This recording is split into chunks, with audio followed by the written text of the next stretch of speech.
నమ్ముకున్న వారిని నట్టేట ముంచి ఈ పారాచూట్ బ్యాచ్కి అవకాశాలు ఇవ్వడం అన్నది రాజకీయాల్లో ఎక్కువైపోయింది. డబ్బు లేదంటే కనుక గతంలో అధికారులుగా పనిచేసి ప్లస్ డబ్బు ఉన్నటువంటి వాళ్ళకి, డబ్బున్న వాళ్ళు లేదా ఇట్లాంటి వాళ్ళు, ఉద్యమంలో నమ్ముకున్నోళ్ళు, ఉద్యమంలో కష్టపడ్డటువంటి వాళ్ళు, ఆ పైన తిప్పలు పడ్డటువంటి వాళ్ళని వదిలేసి ఇట్లాంటి వాళ్ళకి అవకాశాలు ఇచ్చుకునినే టీఆర్ఎస్ అలియాస్ బీఆర్ఎస్ దెబ్బతింది. అయినా జ్ఞానోదయం కలగలేదు. తాజాగా 2 సీట్లు కేసీఆర్ అనౌన్స్ చేశారు.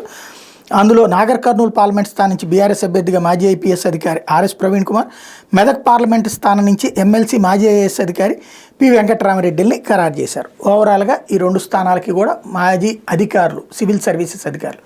పార్టీని నమ్ముకున్న వాళ్ళు ఏమైపోయారు? పార్టీని కష్టపడ్డటువంటి వాళ్ళు ఏమైపోయారు? అవసరమైతే జేబులో డబ్బులు ఖర్చు పెట్టి వాళ్ళని పోటీ చేయించి గెలిపించడం అన్నటువంటిది కదా కావాల్సింది. బట్ అలా కాకుండా ఇట్లాంటి నియామకాలే దెబ్బతీసినాయి. అయినా పెద్దగా జ్ఞానోదయం అయినట్టు కనిపించట్లా.